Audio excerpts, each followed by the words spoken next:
गांव के बाहरी इलाके में एक पुरानी हवेली थी जिसे लोग भूतों की हवेली कहते थे।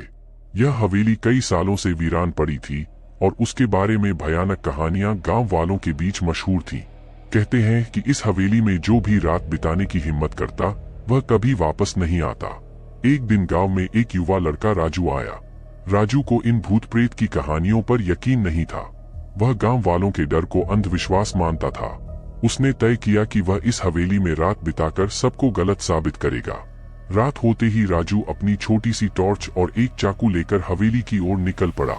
हवेली के पास पहुंचते ही उसे एक अजीब सा सन्नाटा महसूस हुआ। हवेली के बड़े बड़े दरवाजे अपनी जगह पर खड़े थे, लेकिन उनकी हालत बहुत ही खस्ता थी। दरवाजे पर जंग लगी थी और हवेली के चारों ओर जंगली घास उगी हुई थी। राजू ने हिम्मत जुटाई और दरवाजा खोला।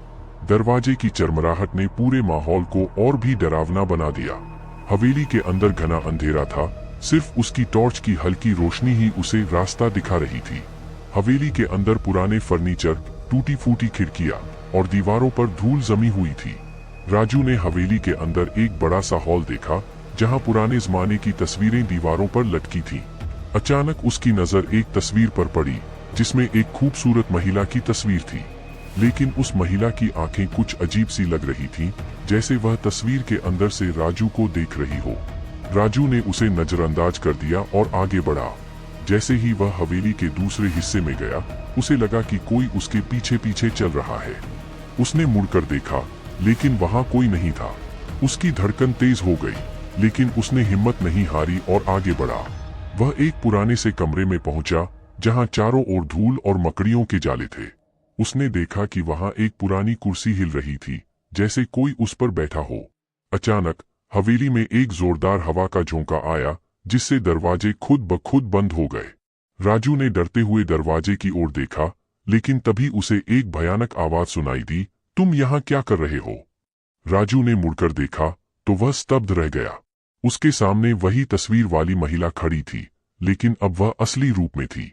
उसकी आंखें लाल हो गई थीं और उसके चेहरे पर एक भयानक मुस्कान थी। राजू के पैरों तले जमीन खिसक गई, वह डर के मारे कांपने लगा। महिला ने धीरे धीरे राजू की ओर बढ़ना शुरू किया। राजू ने पीछे हटने की कोशिश की, लेकिन उसके पैर जैसे जमीन से चिपक गए थे। महिला ने राजू के करीब आकर कहा, यह हवेली तुम्हारे जैसे नासमझ लोगों के लिए नहीं है। जो यहाँ आता है वह कभी वापस नहीं जाता। राजू ने भागने की कोशिश की, लेकिन उसके शरीर ने साथ देना बंद कर दिया था। उसकी आंखों के सामने अंधेरा छाने लगा और वह जमीन पर गिर पड़ा। उसकी टॉर्च हाथ से छूट गई और रोशनी बुझ गई। आखिरी बार उसने महिला की हंसी सुनी, जो उसकी रूह तक को कंपा गई। अगली सुबह गांव वालों ने हवेली के पास राजू का शव पाया। उसकी आंखें खुली हुई थीं और उसके चेहरे पर भय का गहरा भाव था। गांव वालों ने उसे देखकर कहा, हमने तो पहले ही चेतावनी दी थी, इस हवेली में सिर्फ मौत रहती है। उसके बाद से कोई भी उस हवेली के पास जाने की हिम्मत नहीं कर पाया।